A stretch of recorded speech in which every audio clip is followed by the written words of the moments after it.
नाही, याबाबत कोण कोणावर काय टीका करतं आहे याच्यापेक्षा रामदासभाई हे आमच्या शिवसेनेचे प्रमुख नेत्यांपैकी एक आहेत, ज्येष्ठ आहेत. त्याच्यामुळे त्यांच्याकडे जी काय माहिती आहे ती आमच्याकडे असू शकणार नाही आणि त्यांच्या अनुभवातनं कदाचित त्यांनी ते केलेलं स्टेटमेंट असेल आणि त्याच्यावर त्यांनी आज सविस्तर पुन्हा एकदा पत्रकार परिषद घेऊन माझ्या माहितीप्रमाणे 2014चं जे राजसाहेबांचं भाषण आहे त्याचा देखील दाखला त्यांनी दिलेला आहे. त्यामुळे त्यांनी त्यांच्या वक्तव्याचा खुलासा केल्यानंतर त्याच्यावर मी बोलणं योग्य नाही.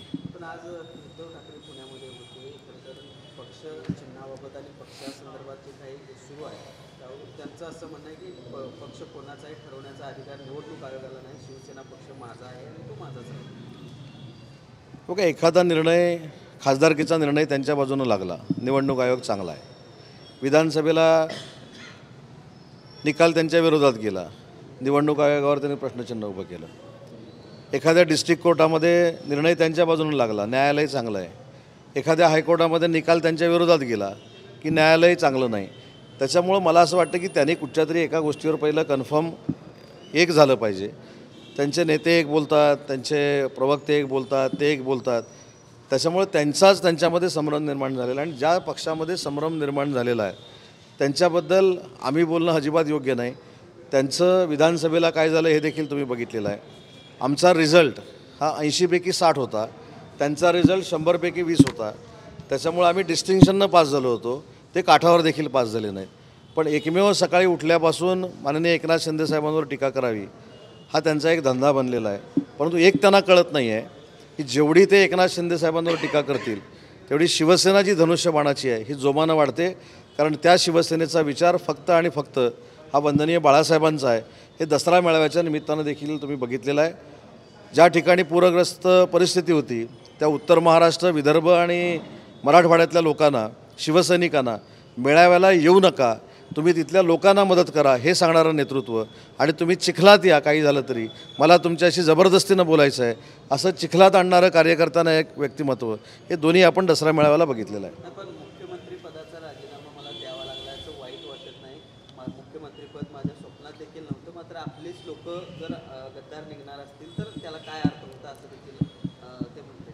मला बाकी याच्याबद्दल काय बोलायचं नाही, पण आम्हाला शेवटपर्यंत असं माहिती होतं की एकनाथ शिंदे साहेबच मुख्यमंत्री होणार आहेत. मुख्यमंत्री ते का झाले नाहीत, कशामुळे झाले नाही, अख्ख्या महाराष्ट्रानं बघितलेलं आहे. आणि ज्यावेळी एखादी पक्षातली मोठी व्यक्ती, पक्षप्रमुखच मुख्यमंत्री होत असतं त्यावेळी आम्ही सगळ्यांनी त्यावेळी सपोर्ट केला ना.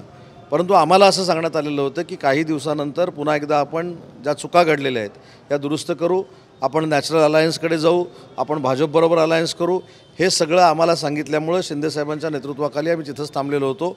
परंतु ज्यावेळी आम्हाला कळलं की हे होतच नाही त्यावेळी करोनामध्ये हा उठाव करणं योग्य नव्हता, कारण माणूस माणसाचा राहिलेला नव्हता. त्याच्यामुळं करोना झाल्यानंतर आम्ही सगळ्यांनी एकनाथ शिंदेसाहेबांना विनंती केली की साहेब आपण नॅशनल अलायन्सकडे गेलं पाहिजे, भाजपाबरोबर गेलं पाहिजे, आमचं नेतृत्व आपण सगळ्यांनी करावं, तुम्ही करावं.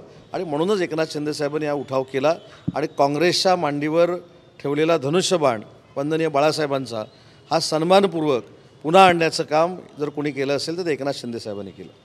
आज चंद्रकांत दादा कोल्हापूरमध्ये होते, त्यांनी भाजपकडून आता विजयी संकल्प मेळावे देखील घ्यायला सुरुवात झाली आहे. स्थानिक स्वराज्य संस्था निवडणुकांच्या अनुषंगानं महायुतीबाबत अजून स्पष्टता नाही आहे, पण पूर्ण स्वबळाची तयारी भाजपकडून कुठेतरी जिल्ह्यामध्येच किंवा पश्चिम महाराष्ट्रामध्ये विशेषतः सुरू. आज राज्याचा मंत्री म्हणून मी कोल्हापूरमध्ये एखाद्या कार्यक्रमाला आलेलो आहे आणि मी जर सांगितलं की आम्ही स्वबळावर लढणार आहोत, मला ते अधिकार आहेत का?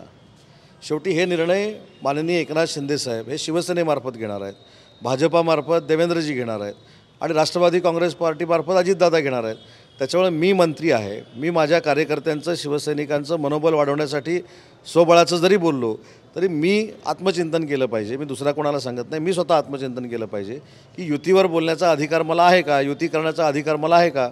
जे नेते ठरवतील ते होणार. परंतु आमच्या पक्षाची भूमिका शिंदेसाहेबांच्या नेतृत्वाखाली स्पष्ट आहे आणि त्यांनी स्वतः दसरा मेळाव्यामध्ये सांगितलेलं आहे की महायुतीनंच आम्ही स्थानिक स्वराज्य संस्थेला सामोरे जाणार आहोत.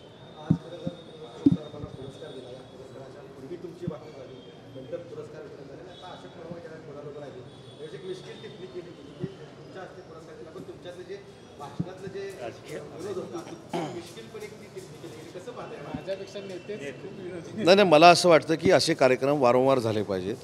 राजकारण म्हणजे आम्ही एकामेकाचे दुश्मन नाही. मी जे सांगितलं की काही काळ माझे पालकमंत्री मुश्रीफ साहेब होते, तसं मी कॉलेजला असताना माझे मित्र बंटी साहेब होते. त्याच्यामुळं मैत्री सोडायची, वैयक्तिक संबंध सोडायचे आणि एकामेकाला जाऊन बिलो दी बेल्ट बोलायचं ही काही लोकांची संस्कृती आहे. ती आमच्या तिघांचीही संस्कृती नाही.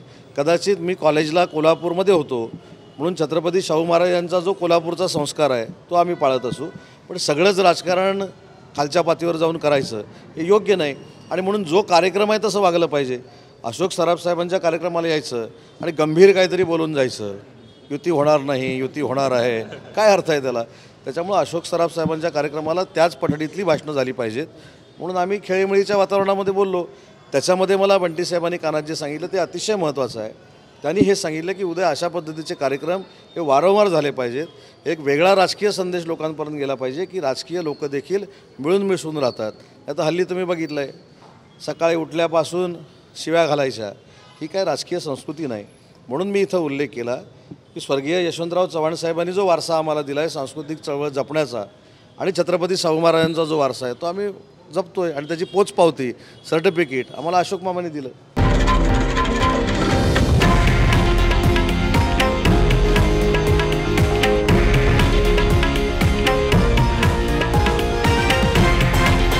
हे आहे देशातील नंबर 1 न्यूज नेटवर्क आणि आपण पाहत आहात TV9 मराठी, एकमेव.